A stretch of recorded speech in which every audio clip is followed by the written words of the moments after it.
So any talk of freedom, whilst remaining in the average man's consensus reality, is ineffective. It's ineffective.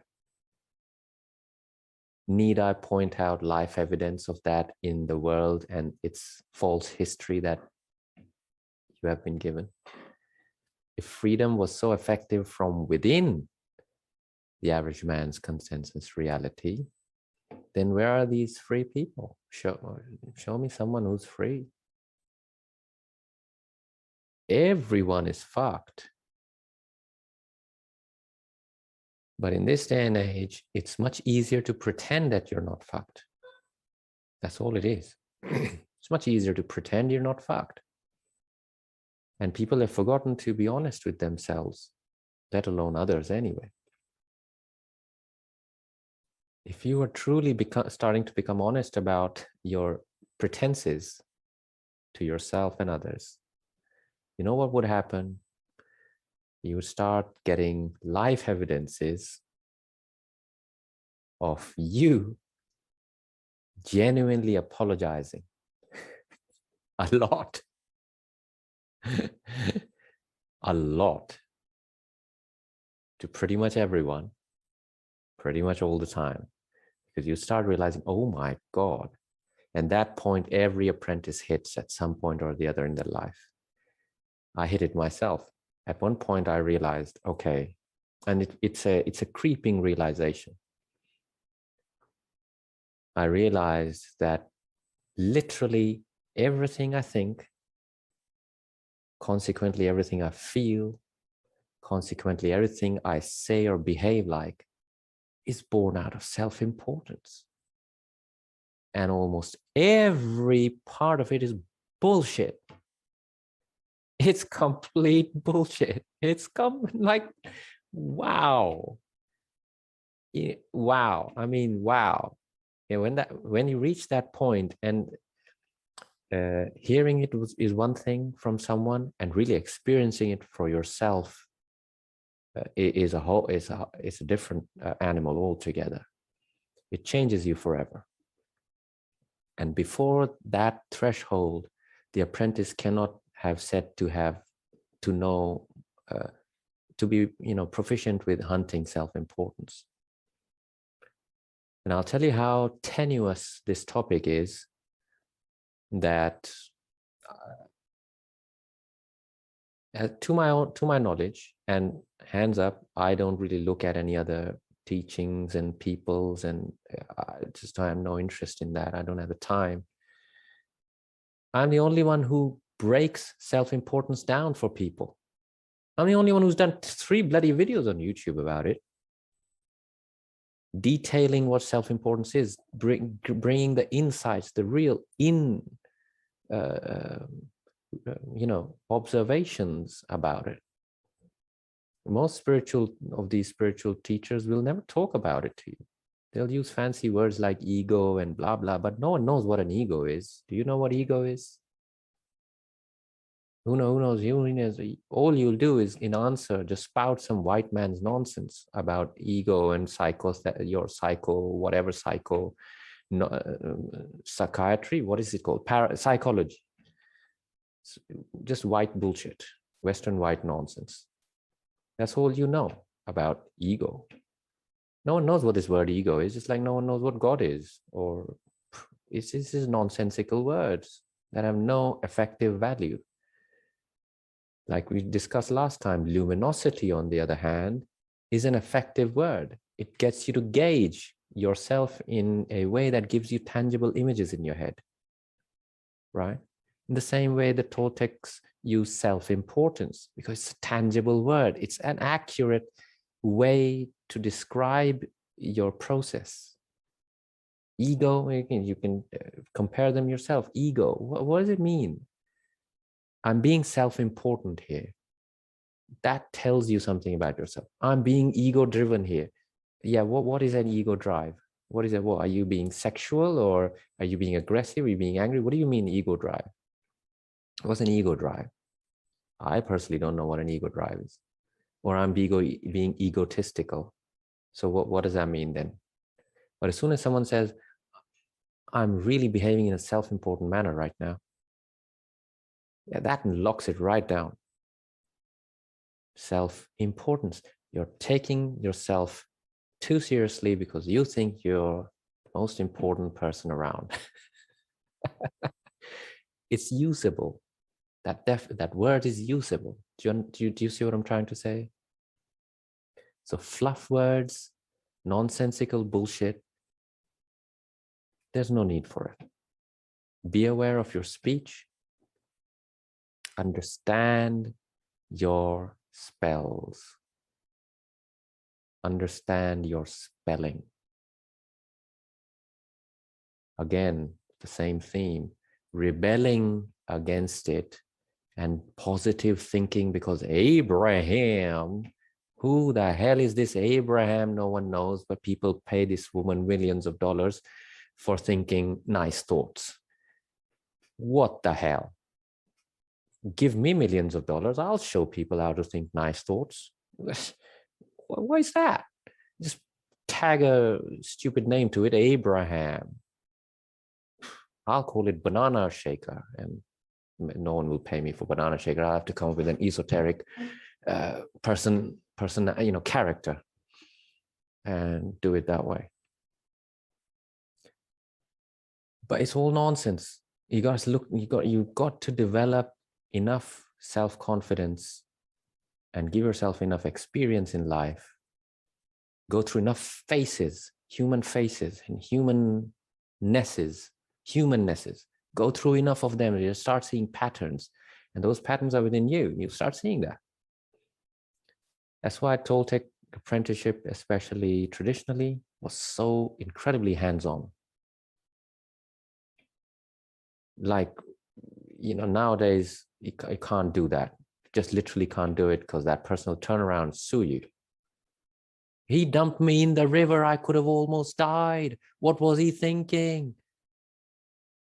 Yeah, well, you can't do that nowadays, you see.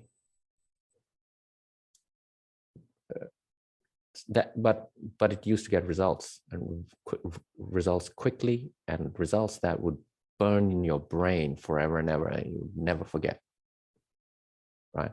And that is one of the reasons why power dilutes over time, because safety starts to take over and freedom starts to recede, take the backseat. But for Toltecs, freedom is the ultimate effort, the ultimate prize. And what does freedom mean to the Toltec warrior? It simply means inhabiting a reality not constructed by anyone else that has their vested interests in my energy, rather constructing and inhabiting a reality that I generate, and that is useful to give me the gains. The gains don't go to someone else. The gains remain with me and multiply. That's freedom. Now, that sounds very simplistic, but it has really deep and vast ramifications as far as functionality is concerned, as far as translating that into your life. That's why freedom people don't find so easily, because people are looking in the wrong direction and looking in with the wrong eyes, right? Imagine you're hunting a deer and the deer is over there. You're looking in that direction for a hedgehog. How are you going to find the deer? And I come along and say, hey, what are you doing? I'm looking for a deer. There's a deer. No, that's a hedgehog. The deer's in the other direction. You need to turn around. No. I read in a book, that's what a deer looks like. It's got stripes, it's very short, and it's very close to the ground. No, a deer is actually much larger. It's got long legs and it's got these things called horns. And by the way, if you turn around, there's a herd of them just behind you. No, no, no, that teacher told me this is, how are you gonna, yeah, but that's the state of affairs that we have, that the average man is safely caught up in the net. And freedom is just a one of the strands of that net. The idea is to fade out of that reality completely. And that takes guts, really does take courage, because you have to let go of everything that you have been programmed with. And guess what? That is not safe to your mind. That's not safe to your mind. The problem is freedom and safety don't mix. So what does a mind that's not feeling safe, when it comes even a little bit close to the idea of what freedom really is, it will veer off and choose the hedgehog. It'll choose the hedgehog instead of the deer. So it's much easier to do something about our freedom. Extinction Rebellion, or I have joined this movement, or I've done that, and I am now part of this political party, and I believe in freedom, and blah, blah, blah. I have done Vipassana, and I have done meditations, and I've done this, and I'm a teacher of this, and man, just the deer is that way, and it does not look like a hedgehog. What can I say? I mean, I didn't make the deer. I'm just pointing it out. We don't want to listen because it's too panicking.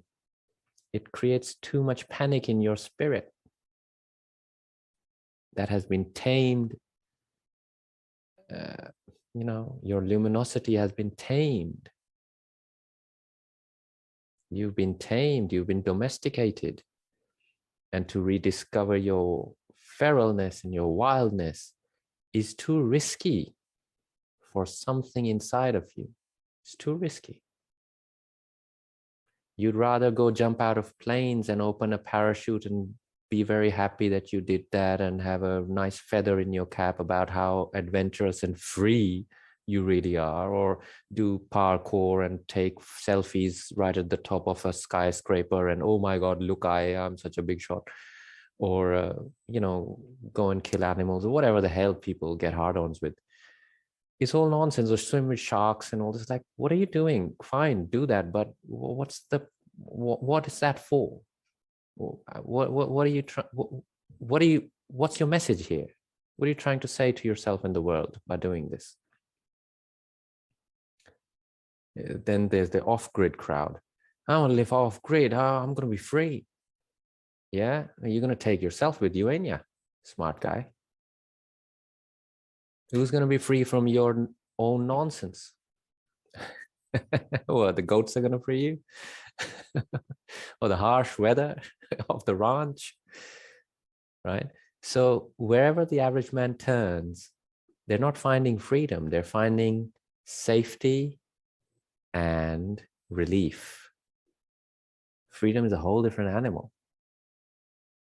And that is why you'll always find, at least me, insisting that the Toltec path is not a DIY path. It's just not. I don't make these rules. I'm not just saying this stuff. That's just how it is. It's not a DIY path. I made a video on this. It's on the channel. The DIY myth. Can't DIY yourself into freedom. It's just not going to happen. Try it. It's not going to happen. The cattle cannot understand the farmer. The farmer's level of the reality which the farmer operates in is not the reality which the cattle operates in. You understand? And so the reality that the average man operates in is not the reality the parasite operates in. and you have as much chance of managing the parasite as a cow has of managing the farmer. So let's not sort of, think of ourselves as more than what we are, where things are. You got to first start from the basics and go, okay, I don't think I'm the big shot that I've thought of myself all my life. I have to stop getting so drunk on my own self. Put that bottle away, and no more alcohol from here on out. We're going to get sober. We're going to stop this addiction to the alcohol of self. And we're going to look very closely at what the terrain looks like without the haze of me.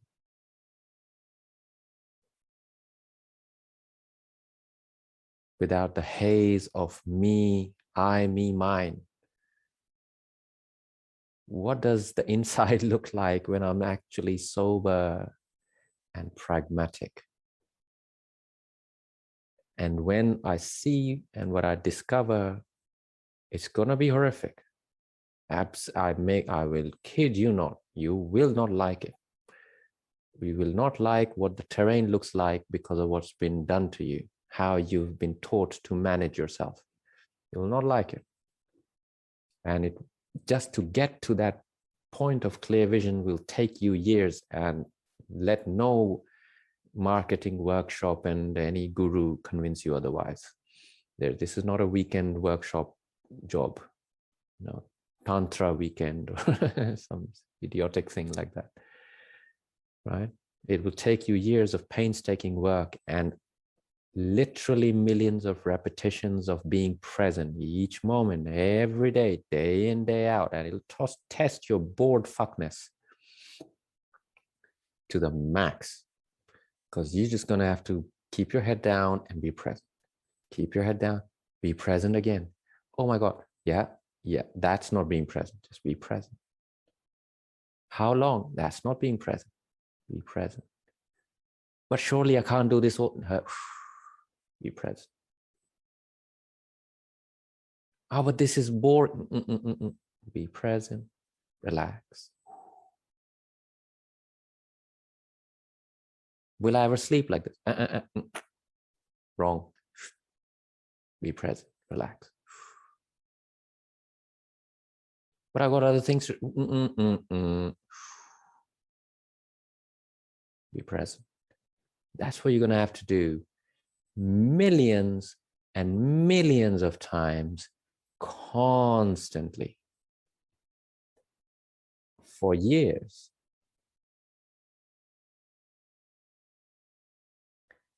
That's the beginning towards freedom. Now you tell me, how costly is freedom, and who would want to do this?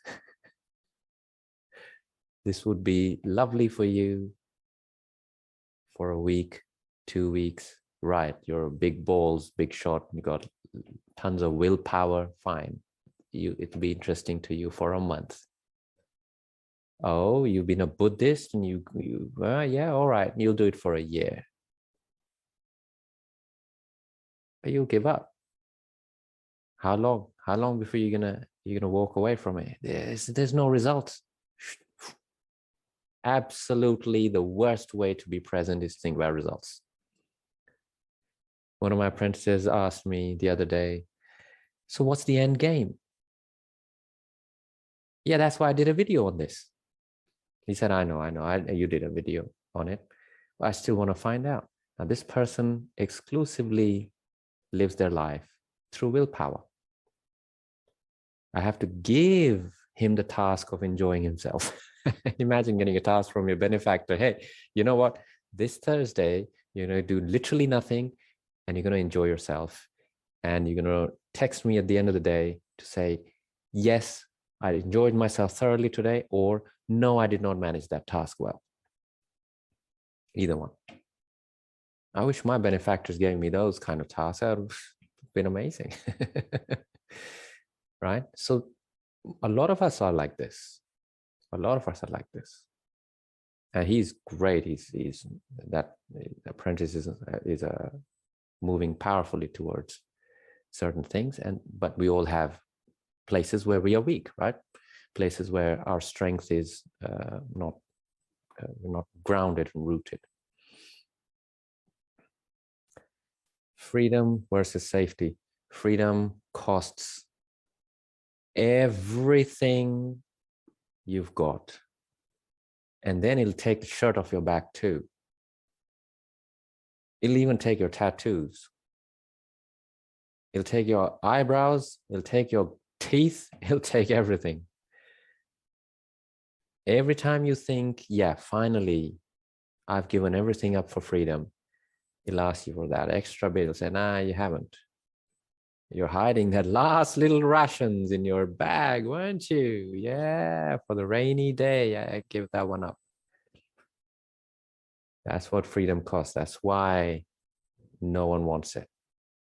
Toltecs are kind of mad and weird people. We really are. You have to be. You can't. You have to be kind of strange and,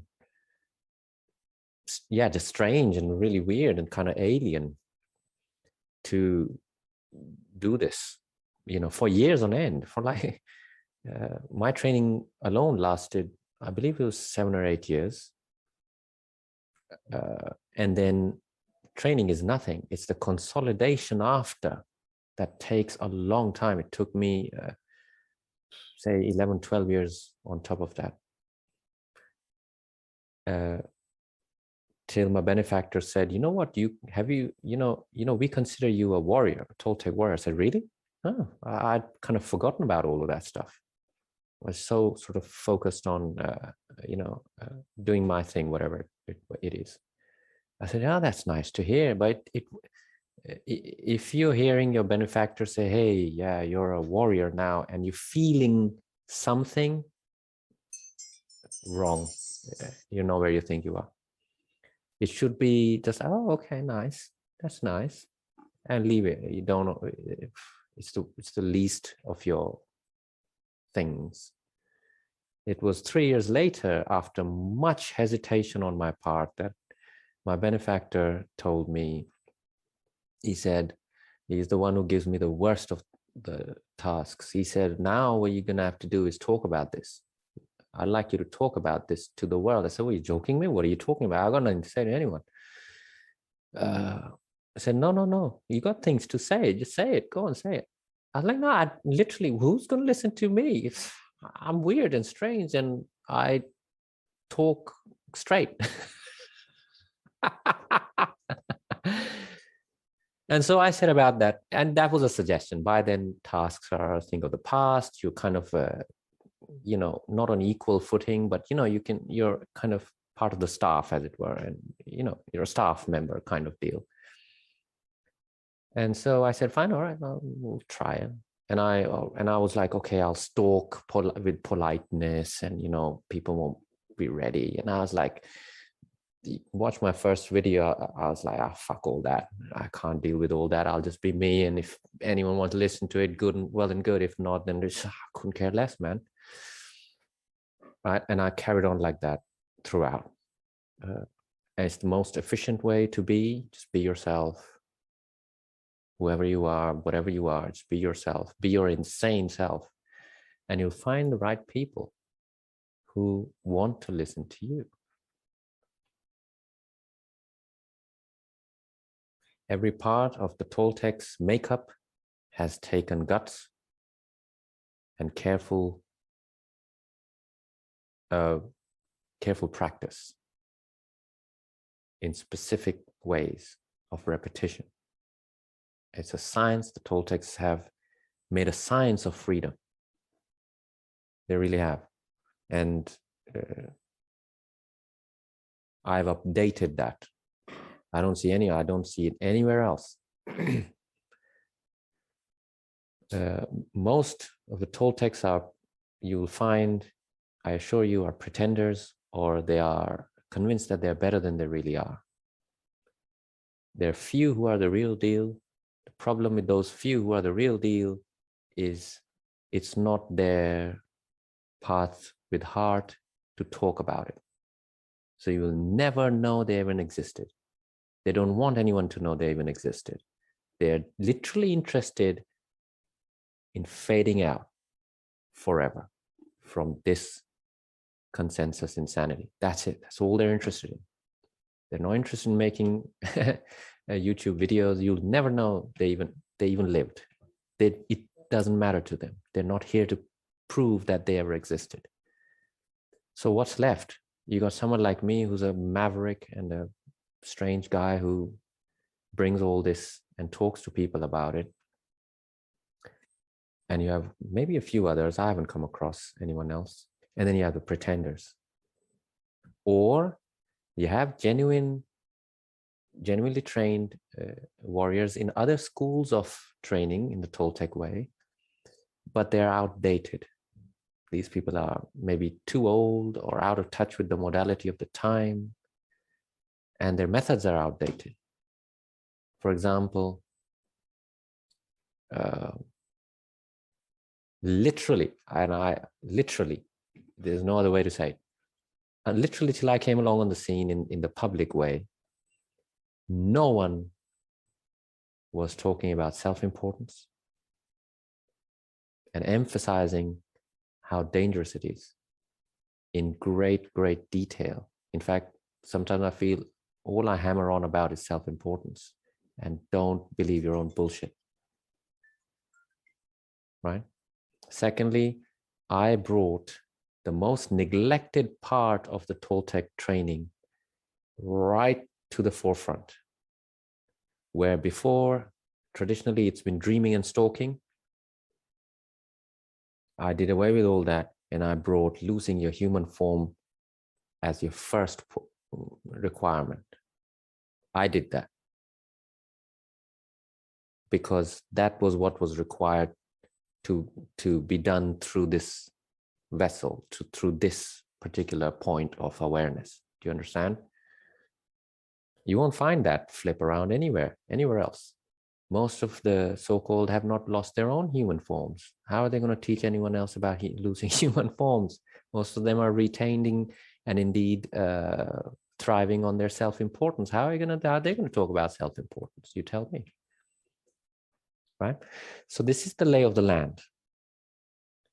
Here on today, I'm not going to give you any specific thing to do. What I shall leave you with, and we'll do take a few questions, maybe 2 or 3 questions. What I'll leave you with is this idea. Think deeply on it, on your allegiances. Think deeply on where do you really want to be? There's no shame in not wanting freedom, but there is great weakness in not acknowledging that and being honest enough to say, you know what, hands up. I thought I wanted puppies, but now that puppies are here, they're too much hard work. Oh my God, no way, never again puppies, right? That kind of deal. I thought I, wanted that desperately and badly enough, but really it's not for me. Fine, it's totally fine. You may gained a major victory by being honest with yourself. At least you're not directing your effort and energies into something that you don't really want. And then your body will then steer you towards directing your time, effort, resources, and energy into what you really want. You understand? I want you to end your romance with freedom, because that's what is the greatest obstacle. End your romance with the Toltec way and the desert and Castaneda and all this. End your romance with all that. And really take a hard look. Is this for me, or am I just sort of interested?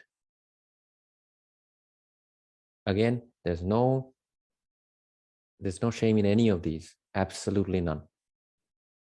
You get to be where you are. Who should tell you otherwise? But you've got to be honest about it. Got to look at yourself honestly and go, okay, I get it. I'm just interested in this stuff. But really, I just like watching the videos. I love Anaam's energy, or whatever it is that, I love reading those books. That's where I'm at. Anything else later develops, we'll see. Great. That's good. That's powerful. You're empowering, you're gathering power here. You're empowering yourself. What we don't want is a gap between where you really are and where you think you are. What you're really interested in and what you think you're interested in. Because that gap, there's two words in that gap. I assure you of that. You know what those two words are? Bored fuck. That's what that gap is. You collapse the bored fuck and you come to where you're really at. All right. Make sense so far, everyone on board? All right. Let's open it up for questions.